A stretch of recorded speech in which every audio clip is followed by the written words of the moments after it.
Welcome to the Real Spill Over Status, the podcast where we leave the titles behind the door and we talk about the real story behind the resume. Today, I have a close friend of mine, Ashley Hobbs, who I've been working with for about 2 years, and we're going to get into it. We're going to talk about the nitty gritty and we're going to talk about how she got to where she's at today. Thank you, Ashley, for coming over. Thank you for having me, Stevens. I'm super excited to work on this podcast with you. Thank you, thank you. And yeah, today we have a good amount of couple topics. So Ashley, we've been working together. So just for background, we do tech consulting. She started a little bit before me. But in terms of working together, it's been about 2 years. We're gonna talk about how she got to this position where she's at now, and how she was able to become the best version of herself while doing that at the same time. So just for perspective, Ashley, let's talk about how did you get to where you're at now? If you want to talk about what you do first, or I'll let you lead. Of course. So I honestly, I always compare my journey to like the Missouri River, like because it flowed backwards. It flows backwards, and I want to say that like my journey is very unique. I started off in education. Ever since I was a child, I wanted to be a teacher, and I started off as a paraprofessional that was working with children who had behavior disabilities, and I pivoted into the autistic analyst role. So I became ABA certified, and I worked with an agency who outsourced autistic behavior analysts to some of our schools within the Abbott School District in Jersey. They're called Abbott School District when they're lower income and they receive funding from the state. So I worked with those scholars for about like maybe 3 or 4 years, but overall I worked in education for 8 years. But as y'all know, teachers are broke, and I always worked at the mall, so I had always had 2 and 3 jobs at a time. So at one point I was working the after school program, the before school program, and I was working at the mall. And honestly, I was tired of being tired. So I dropped all education aspects of my life. I started like thoroughly working in retail. I became one of the managers at Nordstrom, and that just wasn't fulfilling to me. And I always say that God leads people to me. So like almost every job I've had someone come in and literally tell me like, "Hey, this is not your final stop. Networking. It is time. What do you plan on doing next?" Once I hear that at a job, like what's next, I It's already usually a good know indication, yeah, that something is cooking up for you in the that background. something is cooking up in the background. And when I was working at Verizon, it was during the pandemic. She was probably like one of my she was initially started as a very difficult customer because she wanted to transfer everything from like an iPhone 5 to iPhone 7. She didn't want to buy a phone. Yeah, they love them And tough, difficult clients, man. exactly. And she had her daughter, and because it was such a smaller store, we were able to cater to our customers in a unique way. So, like, I turned on Disney, we were watching movies, and it took a very long time because we were transferring from an iPhone Hospitality, yeah, 5 yeah, making sure they're to comfortable. 7. Exactly. And she Making was sure they're like, "Ashley, comfortable. you bring the life into this place. I hope you know that this is not your final stop. What is next for you?" And I'm like, "I don't know." Within 2 months, I was gone, and I like started my own little business online. I was selling crystal jewelry, Okay. and it was pretty profitable. But even still, while I was working in that, I was pivoting, trying to find a way to pivot into tech. So during that time, a lot of people were on Clubhouse talking about ways to pivot into tech. And then Twitter came out with their own version of Clubhouse called, I think, Spaces or something Spaces, like yeah, that. spaces, yeah, spaces. And from Nice. there, I was connecting with a lot of people who were trying to help people get into tech. And I would never forget, her name is Tanika Askew. She posts all the time on LinkedIn about opportunities in technology. Is she work in the military by chance, something like I'm that? not sure. Tanika. She may. And then Kanika Tolver, she has a book on Audible that shows you how to break into tech. And she also provided so many resources. Kanika Tolver actually was the curator for a lot of these spaces. She would have HR reps and recruiters in the spaces where they would analyze your LinkedIn and your resume for free. And I was one of those people. And she sent Tanika Askew she sent me her page to follow her because she always posted opportunities. So I started applying for jobs like crazy. I didn't even care what it was. Yeah. And I found Accenture's apprenticeship program. And I didn't mind taking a step back because I knew that it was going to help me catapult forward. And because I was a lot more mature in my journey, I just was like, you know what? Hey, we're going to do this and we're going to make it work. And I ended up here.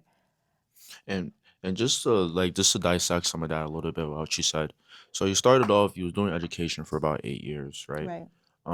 You didn't necessarily let that determine this is where I'm gonna end. Correct. You also at the same time, like many of us, did two jobs at a point in time, Yeah. right? And if you've done two jobs before, it's a lot, having Yeah. to balance and manage. Because to be honest, the other job isn't worried about what the other job is requiring from you. So you Exactly. have to figure that out yourself, or if not, they just both never know about each other. We do it really good, But 16-hour days, friend. 16-hour days, that's no, that's a lot. So from doing education, you were doing two jobs. Were you doing two jobs at the same time as doing education, or were you Yeah. doing So one time I was working, it was three jobs. uh, just three jobs at a point in time? But you never you kept going, and you also had that opportunity when someone came to you and figured out what's the next step, made you think, Yeah. right? And then to do all of that, and then like many, if you're not familiar, LinkedIn is a popular place. I like to Mhm. call it Facebook for corporate world. It is. I've been saying I've been saying that that. since I've learned about it in college, but essentially it really is, and there's a lot of gems out there if you don't know to look in LinkedIn, because it's Hmm. actually I got opportunities through LinkedIn myself, Hmm. but you was still looking, you was still going. And can you just explain to people, because you mentioned the last thing you mentioned was our apprenticeship program. So what Right. exactly was our apprenticeship program? And when you say you say you started back a little, what did you mean by that? So for me, when I was working in retail, I was making like maybe like about $65,000 plus commission. And I, you know, I when I started looking for another role, I was looking at high earning roles, and because those roles did require a lot of experience, and I'm not against this, but that's just not my forte to go about being successful in life. Like I didn't want to lie about what What you my did, experience yeah, was or anything because I'm someone who thrives off of product knowledge and I can't front fake that. Like yeah. I'm not someone. But by all means, if you're somebody Do what you got. By and all that means, you is gotta do what you gotta your do. thing, please do not hesitate to do what you have to do to be successful in this world. I chose the best path for me. So the apprenticeship here, we actually have two apprenticeship programs currently. We have the high school apprenticeship program that runs through a few different channels and a few different organizations work with us and provide us high school apprentices. And then we have the post adult apprenticeship program, which is what I joined. And at that time, it was tailored towards people who wanted an alternate way into the technology field. Now, at that time, they did not require you to have a high school, I mean, a college degree, but they also didn't discriminate against you if you did have one.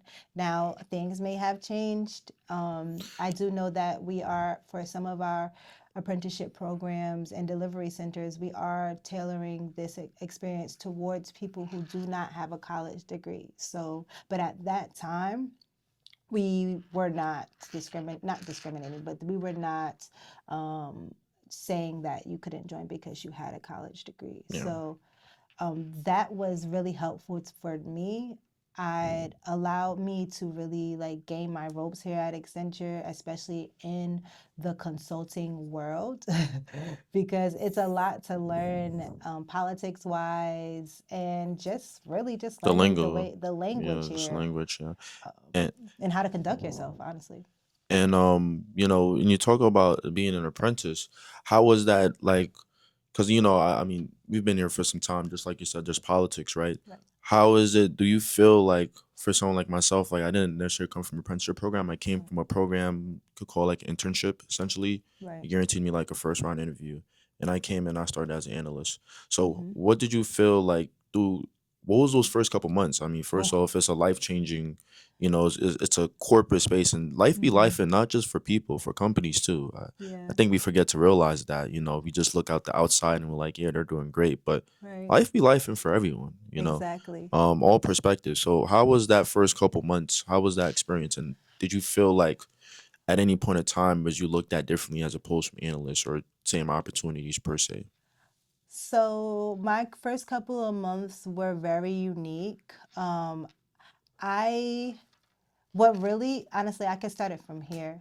What catapulted me into wanting to be successful and being here was when I actually stepped foot into the office. That changed everything for me. So I came to orientation probably a month after I started, Okay. and I saw the location and the building, and I'm like, oh, I have to be successful. Let me realign. So that orientation opened my eyes a lot. But let me tell you, the key word that they utilize here to talk about the dress code is smart casual, right? Yeah. So, Casual smart or business casual. no, it's smart Smart casual casual. and business. Yeah, smart casual is the Mm. word. So the first time I came, I was dressed up like in a nice business casual wear. I had went to Taylor Loft. It got me a nice outfit. And so the next time I came, because they utilized the word smart casual, I'm like, oh, great. I can come in a nice pair of My jeans with a first day of school. blazer and a cute pair of Uggs. Absolutely not. Now, That I'm not against people who do choose that, but when I came that next time, I was you like, got the vibe. oh, I was like, oh, It's not that type of this party. is not that type of party. You can come as you are if you like, but for me, You wanna, I felt yeah, uncomfortable. you wanna blend in. You want to blend Blend in, in. and not even that. It's not about blending in. You want to align yourself purposely. Yeah, And that outfit genuinely defeated the purpose for me. So it allowed me to really assess like the environment properly and to read in between the lines. Again, I'm a little bit more mature in my journey, so I knew I wanted to be successful here. And because even though I was a lead still on this project, my first project out that gate, I still had a little bit more time on my hands, and I utilized that time to network and align upskill myself yourself on the side. with people who were successful here. And yeah, that was my life changing like assessment. Like I knew when I was anticipated to roll off my project, so I started and coming into the office and networking as much as I could, even though I was not required to come into the office. Yeah, and just for background, project is just means like client, Yeah. like a client project. There's a lot we could talk about consulting, but we Right. want to focus on Ashley here. And also, I'd like for you to explain. So throughout that process too, I know something recently I've also discovered about you is that Mm-hmm. you also had this. You realized throughout your time in Accenture here that you Mm-hmm. actually had a disability. So Yes. how was that process? Because I feel like it's a great like linkage from you actually taking care of people that had disabilities. So how Yes. did you feel like that experience impact you in any way, or like how was that? Because that's definitely life changing as well. So I kind of always knew, I just did not have the documentation to help me and to be provided within my scholastic endeavors so that I was able to get the assistance that I needed. I come from a West Indian household, a black household. If you are smart, there is nothing wrong with you. You're fine. You are fine. You're You're fine. just lazy, Yeah, you just right? don't have the You just mindset. don't have the mindset. So what actually catapulted me into really taking my mental health and my wellness and my mental agility into my own hands was just me not wanting to victimize myself. I was honestly tired of like being sad about not being able to do certain things. And one of the people who really assisted me through this process was my people lead. And here we have Shout out your people people leads lead. who are really like your spokesperson for your success here at Accenture, especially when it comes to being promoted and just telling your story. Your people lead is that person. So I had become aligned with a new people lead. I found a new people lead who was amazing, and he is just so delicate in his approach because he always focuses in on mental health and Relaxing, how yeah, you're doing. So he introduced me to a lot of the resources that we provide here, one of them including Wealthy, that yeah, literally for royalty. finds your doctors or caregivers or whatever you need for anything. They'll find that person for you, reach out to them, set up the appointment, or send you the link to set up the appointment yourself. And that helped me, that catapulted me to a success. I was able to get diagnosed. I was able to find me a psychologist. I already had a therapist. I was able to find me a psychologist so I could get my prescriptions and anything that I needed. And it has really, really helped me tremendously because like not long after I was able to start that and started getting my prescription, I was put on a very intense project, which I'm still on now, and I'm a lead on that project as well. And without what I have now, without this The setup knowledge, yeah, and taking these steps to prioritize my mental well being and assess my mental agility, yeah, yeah. I would not have lasted. Yeah, and I think you touched on a lot of good points there. Because shout out to your people lead for one, for even allowing you the space. Because I think Yeah. it's like you said, like I grew up in an African household, similar to West Indian, and honestly, like if you don't feel comfortable enough, like you usually think about it. Which I'm not gonna lie, sometimes it is just laziness, as as kids or whatever case we're Right. growing up. But sometimes it's really not. Sometimes it's actually something deeper behind, and Yeah. it's like you need the space to be comfortable enough to actually lock in with yourself, because by doing all that, you locked in with yourself in a whole different level. Mm-hmm. With that, now and prioritizing, and I think just not only people of color, but I think a lot of people just struggle with the fact of feeling like sometimes you might have an idea in the back of your mind, but like "Oh, I'm okay," or someone tells you you're okay, and you're like okay, I'm gonna just go with that, and some people may never would have never even took that extra step or even had that person to make them feel comfortable enough to go actually go get diagnosed to figure out. Correct. I have seen the disparities from, you know, dealing when it comes to race and their approach to mental health and mental health awareness. And with what being that I worked with scholars of all demographics and suburban areas to non-suburban areas, and it really technically it really isn't aligned to a race, it's aligned to a class. And when I worked in the suburban or the middle class areas, those parents really prioritize their scholars well-being. I used to proctor the SATs every Saturday. I had to be at I that school remember six going for a o'clock in the Saturday for morning, that. okay? And I was able to I remember one time I was a scribe for a scholar Mm-hmm. because they had an IEP. So I literally filled out the answers and they told me the answer for them. Okay. And that was when I Should, really wanted to take more responsibility for myself, but I was in a job where I didn't have insurance. yeah, So I wasn't able to really do that. So I was very depressed during that time because I became aware of how much parents took pride or took their child's well-being and put action behind it, yeah, whereas my parent, he really didn't have the mental capacity to do it himself as well yeah. because I was raised by my dad. It was a single parent household, so you know There's a it lot was of just on their plates as unique. well. And Yeah, my dad had pride because with women, when women have ADHD or ADD, it displays differently than boys or men.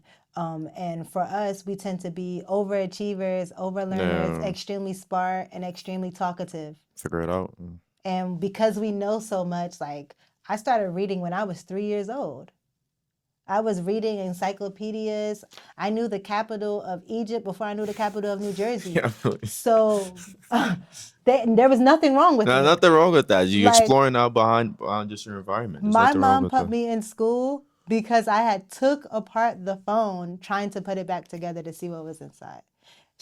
I was at the date, my birthday was falling at a date where they was trying to push me home for another year Oh because it was yeah, over capacity. yeah. It's like y'all And push my my flight mom back. said she has taken apart the phone to see what is inside. She needs to be in a classroom. No kid is doing that. Yeah, no Exactly. kid is And tried doing to that. put it back together. Yeah, yeah. Bob the Builder in the making. Nah, but nah, definitely. I think I mean your story too. Like it makes you think too. Like me myself. I've been prioritizing my health. I've been going in the gym, and Mhm. it's a discipline. And it really teaches you. Like it helps shape out the rest of your life. Little do you know. Yeah, it does. It sets And you up for success. I know there's also one quote you like to say too, and I just want to touch on that before we end off. Extensive learning is a form of procrastination. Oh, yes, And, yes, and I feel yes. like that's really a big quote. I'll say it again. Extensive learning is a form of procrastination. Yes, when I tell you people who have ADHD, who have been diagnosed or undiagnosed with ADD or ADHD or neurodivergence in general, some of us, a lot of us like to just spend our time learning things. So we're the people who know the Snapple facts. We're Yeah. excellent at taboo because we were Little watching teasing us. Jeopardy and learning Who Wants to Be a Millionaire, all of that. Those were our shows. We spend time on TikTok, not just to scroll, but because we are actively learning. Like on my TikTok page, I have calculus equations, everything. Yeah, that's not. You just I really your brain is overstimulated from all of knowledge. Yes, and like we spend our time just doing that and we wonder why we're so tired because we're people like, oh, you haven't done anything all day. Friend, we've been learning. Nah, We've you've been been learning using a our lot. brain muscle. Yeah, yeah. Nah, and I feel like even just to touch on procrastination. I mean, I don't think it ever leaves you. I think procrastination is something that always lives inside of you. To It the side is does. you just literally have to have The the discipline. discipline, the dog in you to be like, nah, today no means no. Like I'm gonna Mm-hmm. do this. So yeah, I mean, I think you really touched on some good points. I hope you guys got some free game. And ladies and gentlemen, that's why the status don't make you, but you are the status. Oh, I received that, friend. Thank you And I so much for appreciate you for coming having all over. me. And yeah, thank you guys, and I'll see you guys in the next episode. Have a good day.